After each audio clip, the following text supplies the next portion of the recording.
નમસ્કાર મિત્રો, આપ જોઈ રહ્યા છો વેદ ન્યૂઝ ગુજરાતી. આજે આપણે જાણીશું કે હાલ ગુજરાતમાં ચોમાસું કઈ ધરી તરફ છે. પશ્ચિમ ગુજરાતમાં વધુ અસર છે કે પૂર્વ ગુજરાતમાં, અને આગામી દિવસોમાં વરસાદની શું સ્થિતિ રહી શકે છે.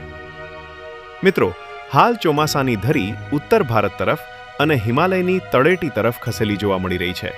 તેના કારણે ગુજરાતમાં છેલ્લા થોડા દિવસોથી વરસાદની તીવ્રતામાં ઘટાડો જોવા મળી રહ્યો છે અને ઘણા વિસ્તારોમાં વરસાદનો વિરામ પણ જોવા મળી રહ્યો છે. હવે વાત કરીએ ગુજરાતની. હાલમાં પૂર્વ ગુજરાત અને મધ્ય ગુજરાતના વિસ્તારોમાં વરસાદી પ્રવૃત્તિ પશ્ચિમ ગુજરાતની સરખામણીએ વધુ જોવા મળી રહી છે. દાહોદ, પંચમહાલ, છોટાઉદેપુર, મહીસાગર, વડોદરા અને આસપાસના વિસ્તારોમાં વરસાદની શક્યતા વધુ રહે છે. જ્યારે બીજી તરફ સૌરાષ્ટ્ર, કચ્છ અને પશ્ચિમ ગુજરાતના ઘણા વિસ્તારોમાં વરસાદની તીવ્રતા ઘટી ગઈ છે અને કેટલાક વિસ્તારોમાં માત્ર છૂટાછવાયા ઝાપટા જોવા મળી રહ્યા છે. ઘણા લોકોના મનમાં પ્રશ્ન હોય છે કે ગુજરાતમાં ચોમાસું કઈ તરફથી પ્રવેશ કરે છે. મિત્રો, ગુજરાતમાં ચોમાસું મુખ્યત્વે અરબી સમુદ્રની પશ્ચિમ શાખા દ્વારા દક્ષિણ ગુજરાતમાં પ્રવેશ કરે છે. સૌથી પહેલા વલસાડ, નવસારી અને સુરત જિલ્લામાં ચોમાસાનું આગમન થાય છે. ત્યારબાદ ચોમાસું મધ્ય ગુજરાત, ઉત્તર ગુજરાત, સૌરાષ્ટ્ર અને અંતે કચ્છ સુધી પહોંચે છે.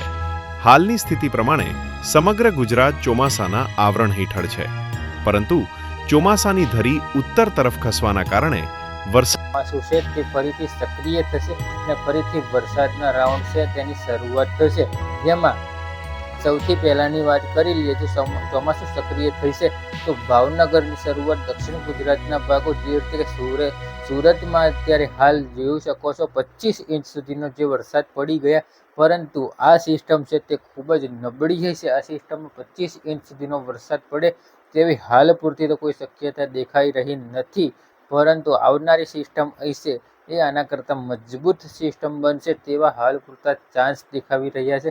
જેમાં જે લગભગ અંદાજિત 25 થી 29 કે 31 તારીખમાં જે સિસ્ટમ આવશે તે સિસ્ટમમાં અતિ ભારે વરસાદ થાય તેવી હાલ પૂરતી શક્યતાઓ જોવા મળી રહી છે. મિત્રો, એટલે અત્યારે હાલ વિડીયોની અંદર માહિતી એ જાણવાની હતી કે પવનની ઝડપ વધારે છે. નૈઋત્યનું ચોમાસું છે તે ઉત્તર ભારતના વિસ્તાર તરફ નમેલું છે અને જો એ ધરી આ સાઈડ ત્યારે જ થઈ શકે જ્યારે બંગાળની ખાડી કે અરબ સાગર સક્રિય થાય તો જ વરસાદ છે તે ગુજરાત રાજ્યમાં આવતો હોય છે. મિત્રો, અત્યારે હાલ વિડીયોની અંદર આટલું જ. મિત્રો, છેલ્લે જે મિત્રો ચેનલ ઉપર નવા હોય, ચેનલને સબસ્ક્રાઈબ ના કરી હોય, ચેનલને સબસ્ક્રાઈબ કરી લેવી, વિડીયોને લાઇક કરી વિડીયોને તમામ ગ્રુપમાં શેર કરી દેવો, જેથી અન્ય લોકોને માહિતી મળી શકે.